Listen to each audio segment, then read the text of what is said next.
Ninapenda kukukaribisha kijana mwenzangu, mzee mwenzangu, iwe ni binti wa kike, iwe ni kijana wa kiume, lakini nina jambo moja ambalo tunahitaji kuliongea katika siku ya leo. Na ninaomba uzingatie kwa sababu ni jambo ambalo ni la muhimu katika maisha.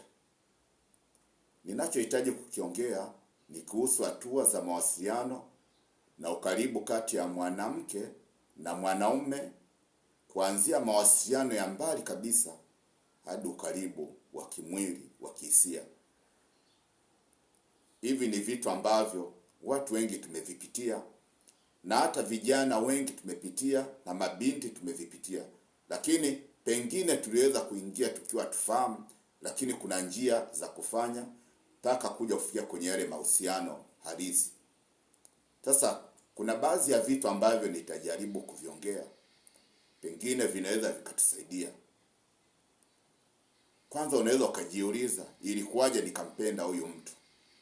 Nilikuwaje mpaka sasa hivi pengine nina mahusiano na mtu fulani siku ya kwanza?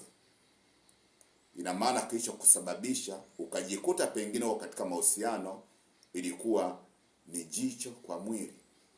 Unaweza ukasema itu bode, ambapo hii ni hatua ambapo unaweza ukamwona mtu na ukaweza kumtathmini kulingana na umbile lake jinsi zilivyo. Hasa kwa wanaume, anaweza akaangalia akaona umbile la binti jinsi lilivyokaa, rangi yake. Wengine utasikia mguu wa bia, unaona. Mwingine utaona macho yake ni mazuri, mwingine ataangalia kifuani. Ndivyo vitu vya awali ambavyo huwa vinakuwa na mvuto wa kuweza kutufanya tuweze kuvutiwa kuingia kwenye mahusiano, lakini kinakuwa ni kile kitu ambacho hakijatoka ndani ya moyo. Kwanza tunaanza kwa kutazama, ni vitu ambavyo vinaweza vikatuvutia. Na hili ni jambo la msingi ambalo tunapata kulifuatilia na kuweza kulichunguza kwa zaidi tunapokuwa tunaingia katika mahusiano. Lakini kuna jambo jingine linalofuatia, linasema jicho kwa jicho. Ile kutazamana uso kwa uso. Umekutana naye binti uso kwa uso. Kipindi mnapokuwa mnaangaliana katika macho, ndipo palipo na nguvu kubwa ambayo inaweza ikakufanya kijana au binti ukajikuta umeingia katika mahusiano. Lakini nguvu iliyotumika kwanza ni tathmini yako, ambayo mwanaume aliweza kufanya tathmini ya kukuona jinsi ulivyojiweka. Lakini ikafikia tathmini nyingine iliyokuja kuwekwa pale, ilikuwa ni jicho kwa jicho au eye to eye. Sasa anasema kwamba macho yanapokutana, moyo huanza kutikisa. Unasikia moyo unatikisika, mapigo ya moyo yanaongezeka, kunakuwa na kijiaibu, kunakuwa na kijifuraha, kunakuwa na kimsisimuko. Unaona, mawasiliano ya macho yanaanza kuunda utambuzi na kukaribiana. Sasa uhusiano unapoharibika, hata unapokuwa unaangalia katika ndoa, ukiharibika macho kwa macho, ukiharibika, ndipo unaweza kukuta pengine hata wenzi hawataki kutazamana katika uso.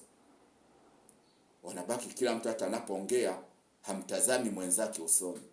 Ni kwa sababu tayari kuna kitu ambacho kilikuwa kimeisha waunganisha na kuzidi kuwaweka karibu, lakini sasa kimeingia kwenye mtafaruku na kinasababisha waanze kuogopana, kukaa mbali. Unaona? Lakini jambo jingine ambalo linakuwa linawavutia watu wengi ni sauti. Sema sauti kwa sauti.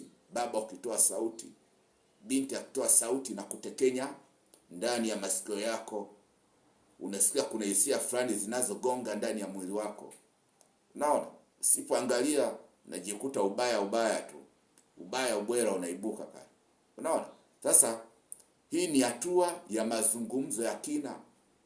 Huanza mawazo, yanakuja maoni, unaona, zinakuja ndoto, malengo, na hata imani. Ni vitu ambavyo mnaweza mkakaa sasa mnashare, mnaanza kuviongea. Sasa hii ndiyo hatua ambapo watu wakaa wanajifunza zaidi, kujifunza zaidi katika hatua hiyo. Na kunakuwa na tafakari, je, tunalingana? Je, tuna mwelekeo mmoja wa maisha? Kwa makini sana na hivi vitu kuangalia. Sasa, je, tuna mwelekeo mmoja? Sasa, wanandoa na wachumba wanapaswa kutumia muda mwingi sana hapa. Ukiruka katika hatua hii, usipoangalia utajikuta ndoa yako itakuwa kwenye matatizo makubwa. Utajikuta huko kwenye mtihani mkubwa. Kwa hiyo ndio maana kwa haya mambo matatu ninayokueleza, na bado kuna mengine ambayo nitazidi kuyaongea, ni ya muhimu kuzingatia katika zile hatua za awali. Jambo la kwanza nimesema hii tubode, yani jicho kwa mwili, kuifanya ile tathmini yako na kuweza kuangalia vitu ambavyo vinaweza kukusababisha vikakuvutia ukajikuta unaanza, unaona. Lakini jambo la pili kama nilivyosema ni E2E, yani jicho kwa jicho, macho yanapokutana, mapigo ya moyo yanapoongezeka, ni vitu vya kuzingatia. Lakini jambo la tatu ni sauti, ambapo mnaweza mkaonana sehemu, mkakaa mkaongea, mkafanya mambo fulani, unaona. Kwa hiyo kuna vitu vingi. Sasa ukishaona hata imefikia hatua ya kuanza kutembea hata njiani mkono umewekwa begani, unaona, hisia bado zinazidi kujengeka, yani ndipo unapozidi, yani usikae ukakurupuka, usikae ukakurupuka unakimbia, tulia. Tayari unaelewa tu ndege yuko tunduni, mshike ndege tunduni. Usiwe na papara, nenda taratibu. Tukutane kwenye somo jingine ambalo nitakuwa na mwendelezo. Bado kuna sababu zingine 6 za maana zaidi ambazo tutaweza kuziongea katika kipindi kingine kinachofuata.